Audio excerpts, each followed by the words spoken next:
Welcome to the Kop TV, the voice of football's most famous stand.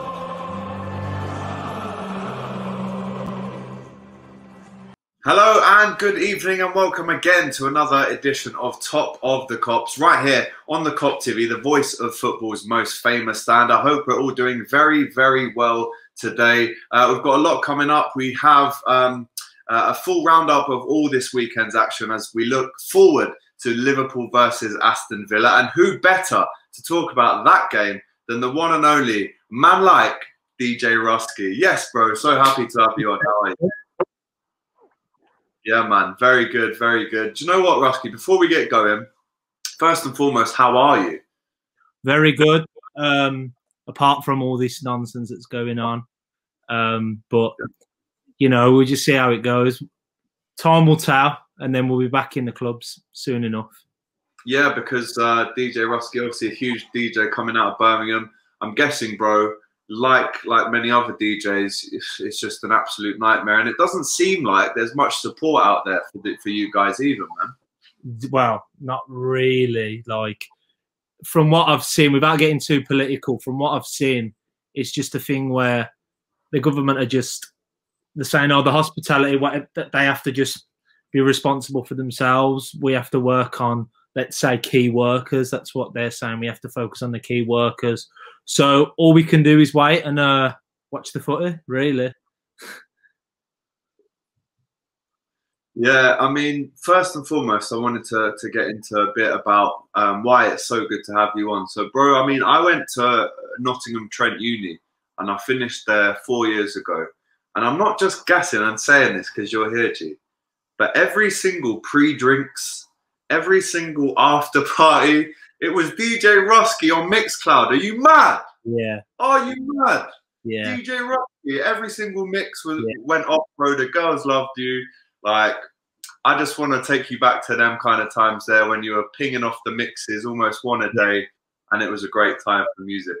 Yeah, that's how I built the platform and built the name. Without that, without the mixes and certain people with a following that were promoting the mixes, it wouldn't have got out there. But we'll get to that anyway. But yeah, that's what made me become a successful DJ, from the mixes. Everyone, all over, all ages, from Sarah in Plymouth to bloody Chelsea in Newcastle. It was. But they're real people as well. That yeah. Elsie, we got some. Yeah, absolutely. So yeah, like you've been a DJ for some time now. You've racked up the views, racked up the listens. I mean, and if anyone does go on your Instagram now, they're going to see that, of course, you're friends with a lot of celebs. I mean, you got Mist on there; he's a good mate of yours. Jack Grealish as well. Yeah. Talk to me about what kind of guys, what they're like outside of the pitch. I mean, I've actually been lucky enough to meet Jack Grealish, and I've got a Jack Grealish story for you. But from your side of things, talk to me about what these footballers are like off the pitch. Just normal, just like anyone else, really.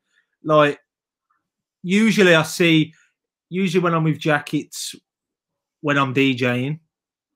Sometimes, you know, I'll socialise with him, but obviously he's always busy. So most of the time when I see him, it's probably in a club or abroad or something. But just like us, just a normal guy, just exactly the same as anyone else at the age of 24. There's no difference in him, just the same, really.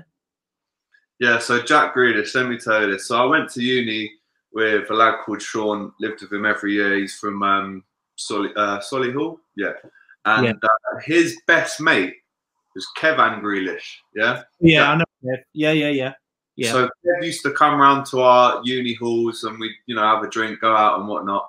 And one day he was like, oh, why don't you come to Notts County? Jack's playing, oh, mate, I can't remember who they were playing. So I went down there, me, Sean and Kev are sitting there and we're sitting next to Jack's dad, who used to be a bit of a fucking geezer back in the day, innit? You know, with the villa and that. I've never really met his dad or his mum. I'm just close with him and his pals. That's, you know. So anyway, the game's going on. Callum McGregor is actually playing for County at the time. He's centre mid for Celtic now. And this was like 2014. and Jack goes round about 5 players and sticks it in the top bins. Wow. Yeah, his first professional football goal, bro. I was there for it, and I remember looking at his dad when he's run over and like done this to see his dad. I've looked at him and he's like almost crying, bro. Yeah. And we were always supposed to pattern up at interview because I had the radio show on Fly FM, which was the Trent Uni radio station. Always supposed to pattern it. Kev gave me Jack's number and all this, but then obviously he became captain of Aston Villa, and he's definitely changed his number. Wonder what his dad thinks now, if he was proud then. Bro, trust me. It's mad, bro. It's mad, like the growth. The first time I met him was I was DJing. I think he was only 18, and someone introduced me. I think it was Redmond who introduced me to him. Said, oh, you know, I knew who he was anyway. Villa fan. I knew he was coming up, and yeah, we just clicked from there. Really, just yeah. Unbelievable, man. One of them where I must have known him for about 6 years now, and to see how far he's come and to see him stay at the Villa, because like what are you supposed to say to someone when these clubs apparently after you?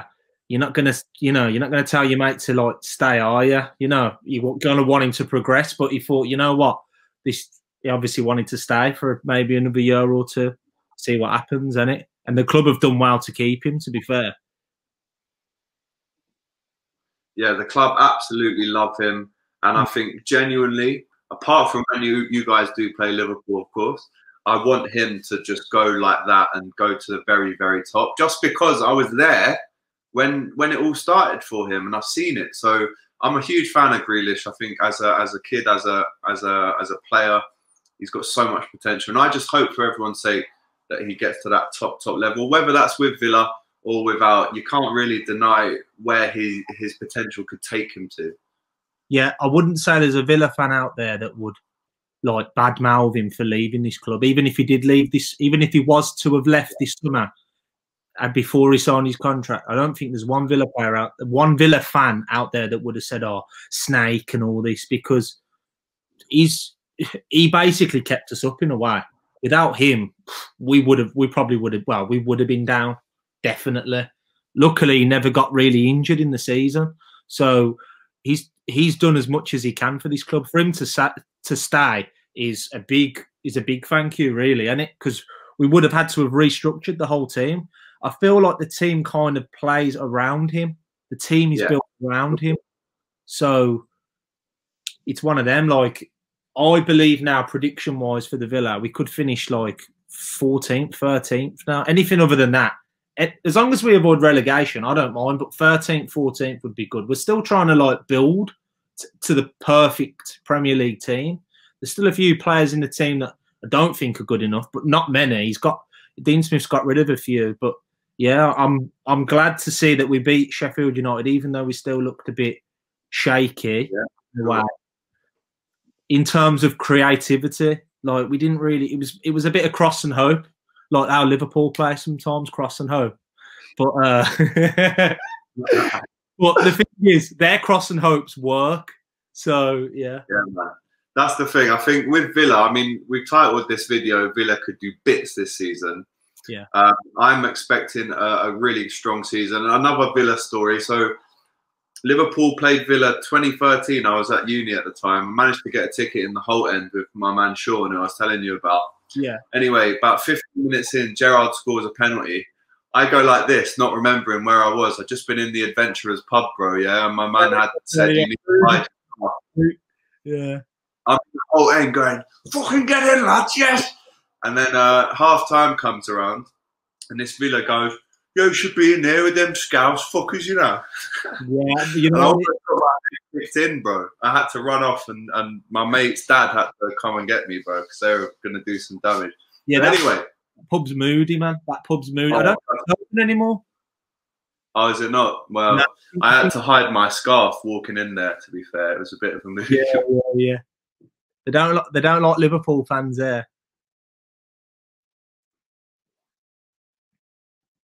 Oh. There we are. Not sure what happened there. Fulham play the Villa tomorrow. This will be recorded on Monday, so it's actually tonight because this goes out tomorrow. I mean, what can we expect from Villa, Russ? Because obviously it's been a mixed start to the season, but now, like you said, you got rid of some deadwood. You brought in Traore, who scored an absolute wonder goal in the League Cup. What can we expect from this one, Fulham Villa? See, I'm saying 3 points. That's what I'm saying. 3 points. I think a 2-1. 2-1, 3-1. I think we'll take the lead early. And I think Traore, if he starts, he'll score. I think we'll do really well. Yeah, I think we're much stronger than Fulham. I've been watching them. They don't look very good at the back. I think we should be beating teams like that if we want to, you know, stay in the Premier League or go mid-table-ish, like 12th, 13th, 14th. So, yeah, that's my opinion. Yeah, I'm actually going to back you on that one. I don't think Fulham have it in them at this stage of the season anyway to pull off a victory like that. I mean, from a Liverpool perspective, we played Arsenal last night. We obviously don't know the score because this is recorded today, and like I said, it goes out tomorrow. A huge boost for Liverpool was the fact that City lost at home 5-2 to Leicester.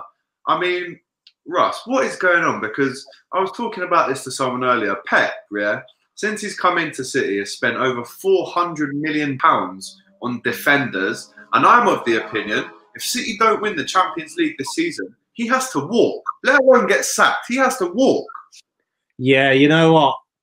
You know what it is? I love Man City. I know everyone's saying, oh, I love Man City because I like Pep Guardiola, yeah.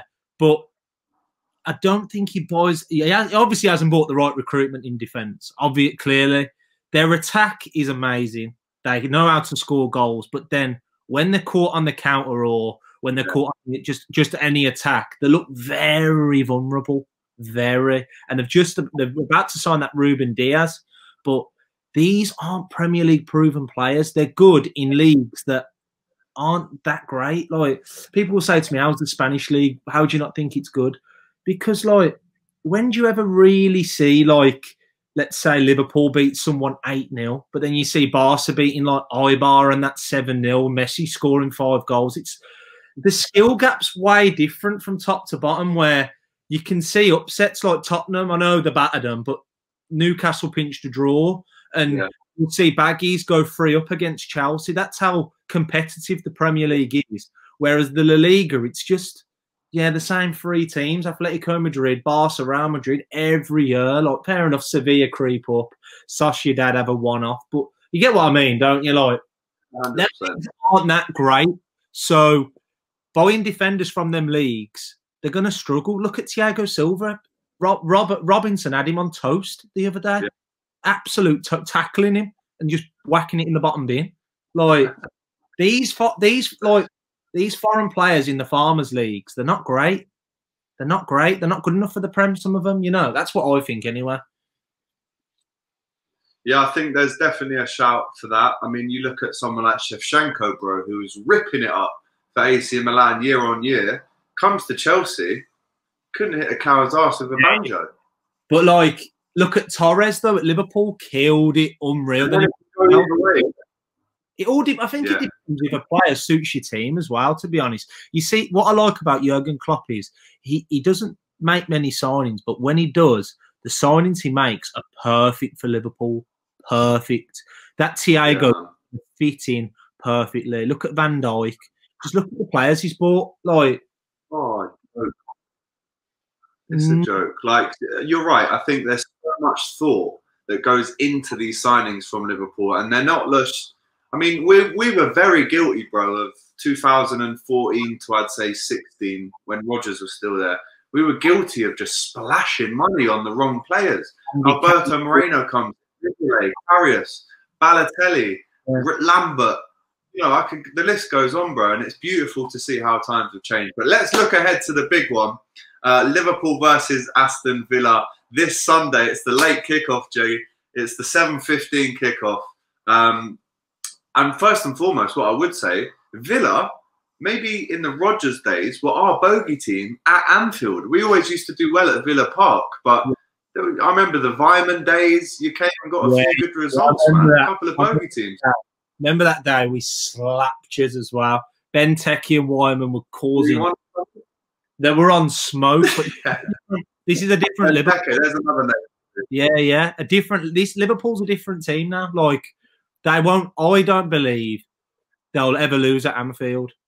Like, one of my best mates, right, is a Liverpool fan, and he's made me, in a way, dislike Liverpool because of how he talks. Yeah, but you have to respect them. Like, you have to respect them though as a team. Like, Jurgen Klopp for me is the best manager in the world. I did think it was Pep, but nah, Jurgen Klopp is ruthless. He's a winner, a born winner. Where Pep has to spend 400 M's to like compete, you know. So anyway, I don't even know why we're talking about the game on Sunday, because we know we're going to get slapped. Yeah, we know we're going to get slapped. It's going to be. I just hope it's not more than 2-0. I'm not even being, I'm not even being an idiot, but I'm being realistic. Some people might say, "Oh, you're being negative." We're playing well, the Villa, but this is Liverpool. And are we at your place? Yeah, it's at Anfield. Oh no, sorry, it's Villa Park. It's Villa Park. Oh, see, no, you don't know then. You don't know then. You never know. Could nick a draw, but I doubt it. I mean, we played Villa, I think it was back in February at Villa Park. I was actually outside the stadium for that one doing the fan cams on this channel after the game. And it was during that period, bro, from like January to kind of when lockdown happened, we played yourselves, we played Wolves away, we played Norwich away, we played Spurs away. And no matter what, even if it was the 80th minute and we were drawing or 1-0 down, we had this air of invincibility, bro. And I just knew we'd win those games. And like I said, we won all of them. But Villa especially, that was our hardest away game last year. It's 1-0 to Villa, 82 minutes. 84 minutes, Robertson scores. And then Mane scores in the 93rd minute. Oh, what a game. Often hopes again. This is what I'm saying. Like, no, it is, but it works. But it works, though. It did. I want to ask you something here, yeah, because I've never been able to ask a proper Liverpool fan. You seem like a level-headed Liverpool fan. Do you feel like a lot of your play last year was cross and hope? I think it was a mixture, man. I think there was a real balance between the kind of goals that we scored at your place, which were, right, lads, we need goals, get it in the box as much as we can, and something will turn on. And that was when we were chasing the game. I think we scored a lot of goals, like you mentioned there.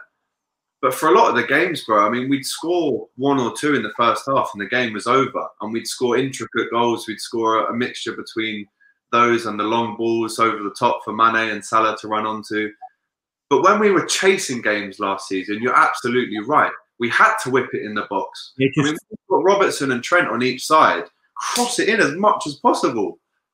I think Trent's got a great cross. I think Robertson just, excuse my French, just fucks it in the box and just hopes for the best. But last year, when that happened, that game, I was devastated. I thought we could get 3 points here. Then all of a sudden, boom, you've scored 2 goals. And I thought, you know what? They just don't give up. Liverpool do not give up. No. Just boom, boom, boom, press, press, press. That Gergen press that they do, constantly boom, boom, forward, and the goal straight away. Like, all we had to do was just sit back, and obviously the luck happened and we lost the game. I'm going to go with a hard-fought 3-1 away win, bro, on Sunday. What are we saying, prediction-wise? All right, I'll give a realistic prediction. I don't believe we'll score. I'm not saying that. Obviously, we are playing really well. Tonight, if I watch tonight and we score more than 2 goals, my opinion might change, even though it's Fulham. But if we're looking at it right now, I'd say we'll lose 2-3-0. That's what I'd say. Wow. Fair play. I mean, like I said, apart from these Liverpool games against Villa, I don't wish them anything but the best this season, and I do hope they go on to better things. Let's get into the match day mixer now, guys. Obviously, you'd be living under a rock if you didn't know this, that we cannot go to football matches right now. So I thought, why not get the best 5 parts of the match day experience and bring them to you? So let's see what Russke has chosen. Obviously, we go with a jacket, a pair of trainers, some music, food and drink. So you've gone for a Stone Island jacket, Russke. I'm a big fan of the brand myself. Love wearing a bit of Stone into the game. Talk to me about this jacket. I mean, it might not be the specific one that you're hoping for. Shout outs to producer Tom. But nonetheless, it's a Stony. This looks like a hoodie, to be fair. But you went for the Stone Island jacket. That's more of a football hooligan starter pack. That one is. But yeah, man. It's yeah, just, you know, keeps you warm. It's right for the football match. It's casual. Just wear that, and it's just casual wear, really. Yeah, I'm actually doing a new series called The New Terrace with Puma, and we touch on where the casuals was kind of invented and how Puma are looking to reshape the future of it. So if you like your casuals, your terrace wear, your fashion like that, get onto this New Terrace that we're doing, bro. So pair of trainers. Now, a lot of people who are into their sneakers treat this pair almost like a pint of milk. You got to keep getting a new pair every 2 or 3 months just to keep them nice. But you've gone for the Air Force Ones, my bro. 2 or 3 weeks. 2 or 3 weeks. There you go. Football match. At a football match, you walk out of Villa Park in them. R.I.P. R.I.P. Like, you're finished. But yeah, I swear you have to buy about 4 or 5 pairs every 6 months. And do you know what's cheeky as well, G? They're slightly raising the price up a bit. These are 85 quid now. I remember when there were 60 sheets. That's what I mean. 60 sheets back in the day. Yeah, they know. That's why. They're smart. I would as well. The amount of times people have to go and buy new ones, and they crease so easily. So yeah, they do. 2 free wears. You need the Mr. Shield, bro. Yeah. Well, Sneaker Doc. My plug Sneaker. Yeah. We got Sneaker Doc from Brum. He's the man. He does all the trainers. Love that. Big up Brumtown each and every time. Now, obviously, you've got to listen to some music on the way down to Villa Park. And there's no 2 people, I think, that are killing it more than these guys right here. It's the Young Ads and LB Dirt Bike from D Block Europe. Big rhythms. Oh, yeah. For me, they're the best because they make the biggest tunes for the clubs. Them 2 and Dave, for me, are the best. Santan Dave and them 2 are the best in terms of consistency with their music and how powerful hit after hit is. They're not missing. They've made so many hits, and you think, okay, well, when are they gonna, stop? No fillers on their albums, man. Literally no bits. It's just boom, boom, every song. Like, for me, they're the best. Them and Dave are the best. I'd agree with you. I think LB here, who's the one at the front. I did a posting in with him on Grime Daily, a football challenge show. And I tell you what, LB, he's got some serious tech on him. He's a very good footballer, man. Oh, really? Very good. Yeah. Who do they support? Arsenal. Oh, okay. Yeah. LB supports Arsenal. Young Ad supports Chelsea, unfortunately. Really? Arsenal, but Chelsea in South London. From South London as well. I thought LB would have supported Crystal Palace or something, but yeah, people don't support. Yeah, but then you could say about me, I should support Arsenal because I'm in North London, but all my family are Liverpool. Yeah, but my mum works on the Kop. Yeah. You know what I mean, bro? So I hear what you're saying though, but it's mad because I know Manx who support Liverpool and they live in Manchester. I know. Get your head around that one. United. Yeah. Well, I mean, there's loads of them rocking about, but they're not hard to find. London. There's Man United pubs in London.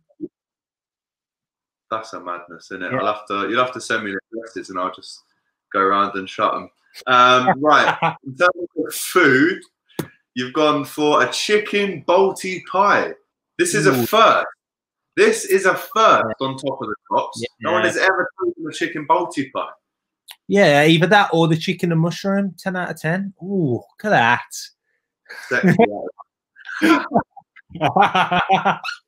Get down your neck. Get it down. Do you know what the trick is though, bro? So what you do is you get in Villa Park, you get your pie, you open it, yeah? But then you whack it in your pocket for the first half, yeah? Come half time, it's not too hot that you can actually eat it. Yeah, exactly. Or if you're really hungry, just get blisters on the roof of your mouth from the burns, like I have before. That's what I do with the little plastic fork. The hotness inside them pies are deceiving. The front, freezing cold, and then all hot in the middle, just like a pizza. You bite into it, roof of your mouth's finished, blisters and that. Well, I mean, that's a very hot item of food there, and you've gone for a very hot item of drink as well. You've gone for a cup of tea, Russ. I thought you might have backed a little spice rum and coke. I thought you might back a little Carlsberg on the day. You're very sensible, G. Now, you know what it is?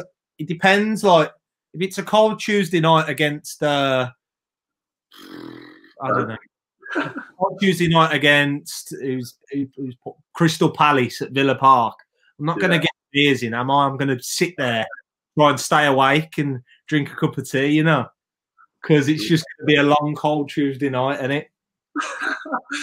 Oh, I love that, bro. So, listen, that is one of the most brilliant match day mixes we have. Stone Iron Jacket, Nike Air Force Ones, whilst listening to D-Block, whilst eating a chicken balti pie and washing it down with a cuppa. You just, yeah, you could have picked that. Only Russke. Yeah, why not? Why not? Right, now I've got a very, very important question for you now, bro. This is the part of the show which I call Would You Rather, where I give you a question with two options and you have to tell me which one you've picked and why. So we're going to go with this one first. Who in their prime would make your midfield? Now, the producers actually put made. It's supposed to be make. And let's go with, so we've got Gareth Barry here, captain of that famous 08-09 team that did so well, came fifth. You got Jimmy Milner, who obviously plays for us now, but was in that team as well. Highest finish Villa have had in years, that was. And then you've got your best mate, Jack Grealish. Be careful what you say here, bro. I would, from what I've seen, obviously, we had a stronger team overall when Milner and Barry was with us. Was that when Martin O'Neill was managing us and we were flying? But we had a much stronger team basically, and we was in a better position financially at the time because Randy Lerner had a lot of money. I know we've got big money now, but we're only just starting to develop with the new chairman.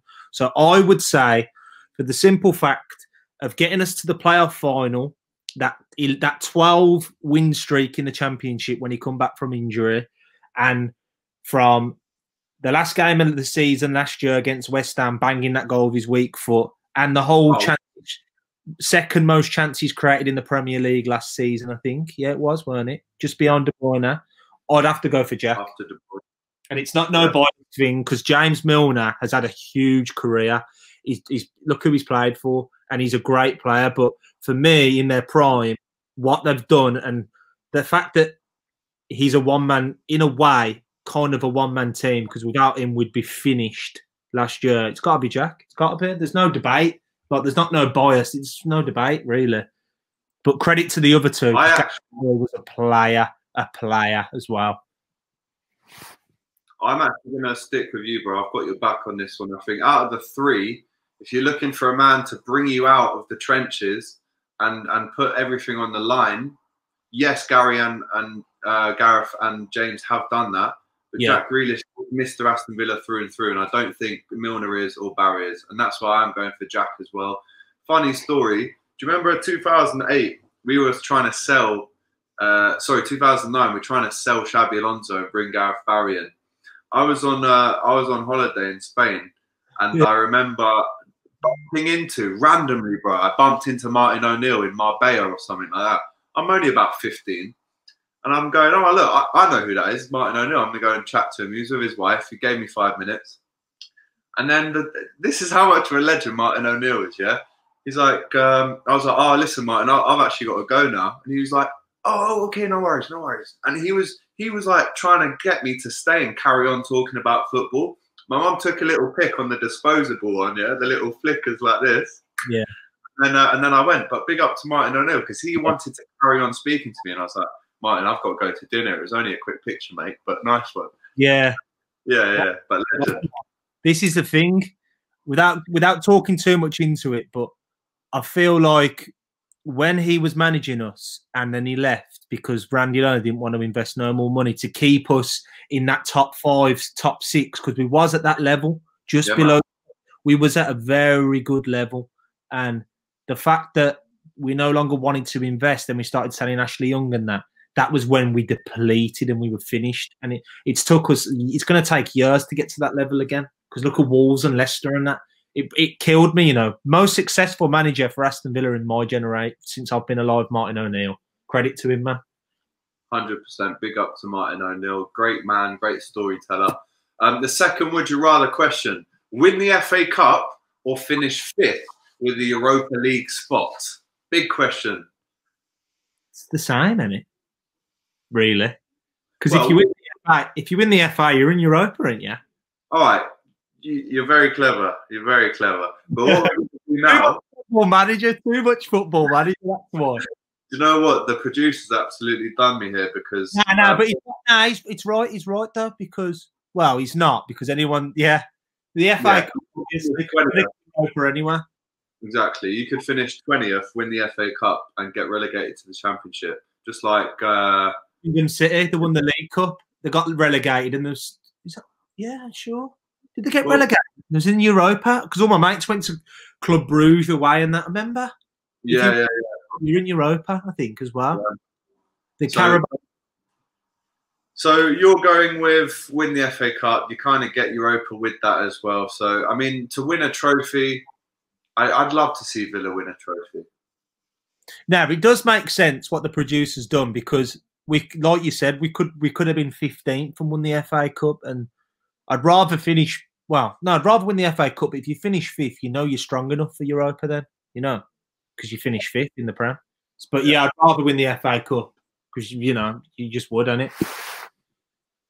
Especially if I'll go with that as well. Mm. Yeah, I mean, I'm trying to think back to. They got to the league. I mean, you guys beat us in the FA Cup semi-final. I remember Jack played really well in that game back in 2015 with yellow kits. Do you remember? Yeah, it was Tim Sherwood, our manager. Yeah, Tim Sherwood was our manager. Oh, fucking yeah. Should never have got rid of him, man. Do you reckon? Should never, man. Who did they bring in? Remy Gard, was it?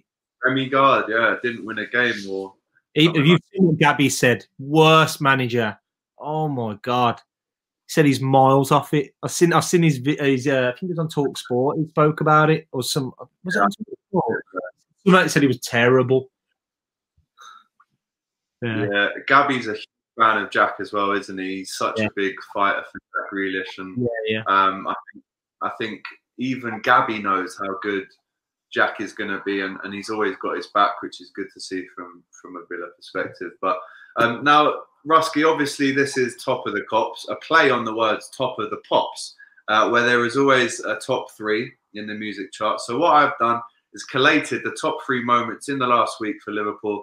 Coming in at number 3, 10 years ago this week, Rusky, this was our team. It was a League Cup tie at home to Northampton Town, which we lost, by the way, on penalties. Look at the names there. I mean, Milan Jovanovic, Kyriakos was our fucking captain that night. Wilson, Jay Spearing, Martin Kelly, man. Andre Wisdom, he's still playing it. Who's he play for now? Is it Derby? Who?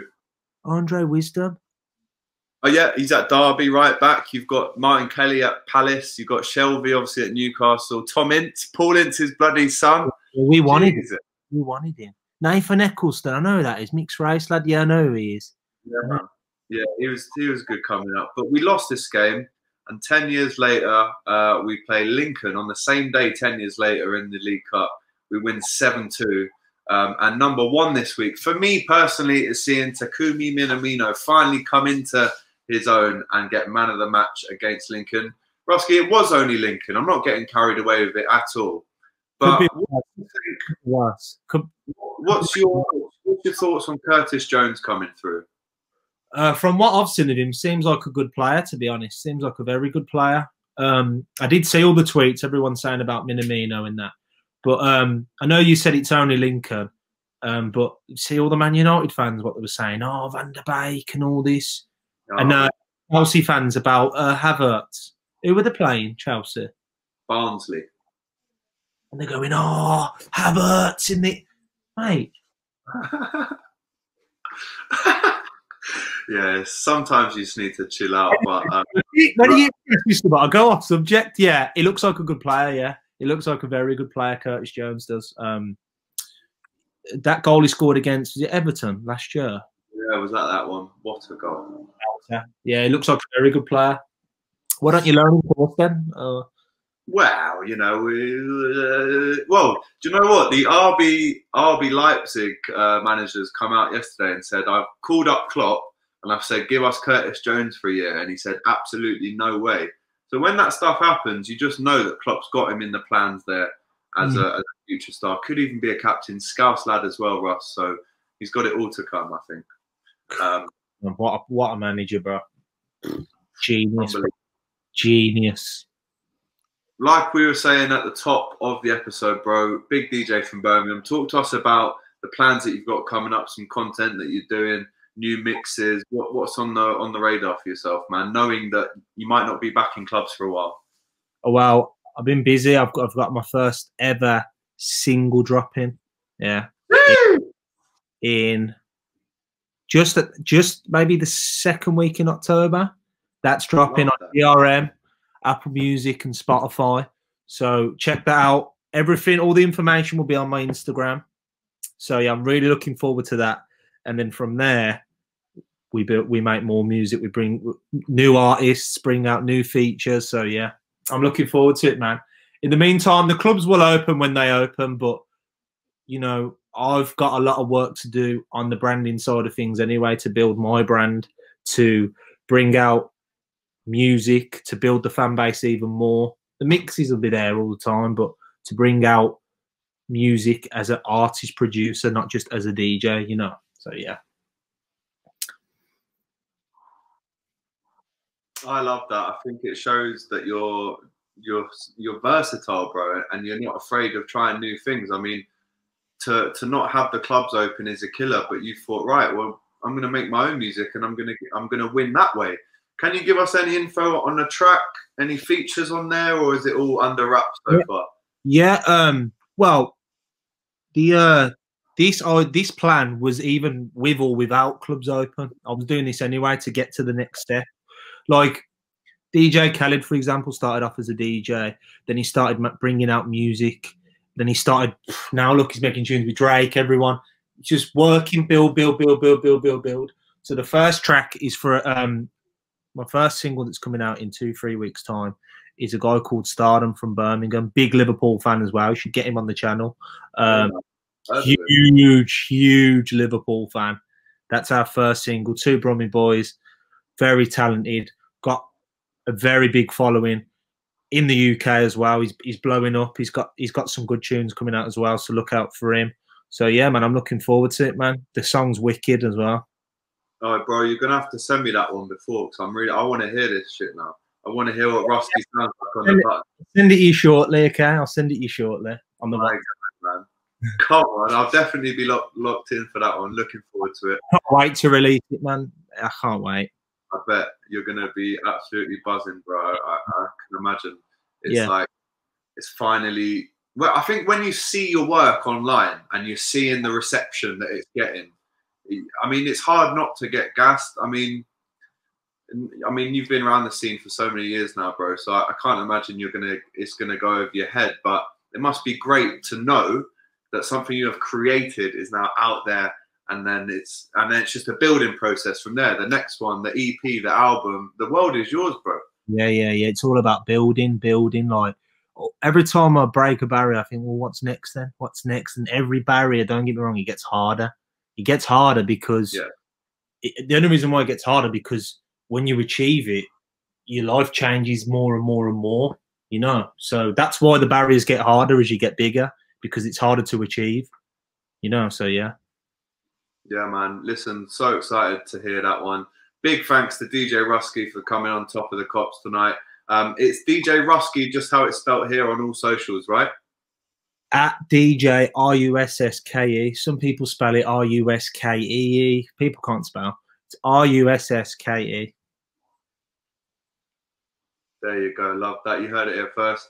Big Villa fan. Good luck on Sunday. Good luck for the rest of the season. And bro, next time I'm in Birmingham, I'm gonna shout you. We'll link up, get some food, what have you, and we'll chop it up then. But a massive thanks, bro. Appreciate it. No problem, man. Anytime. Up the villa. Up the villa. Go on the villa. Peace out, bro. In a bit, man.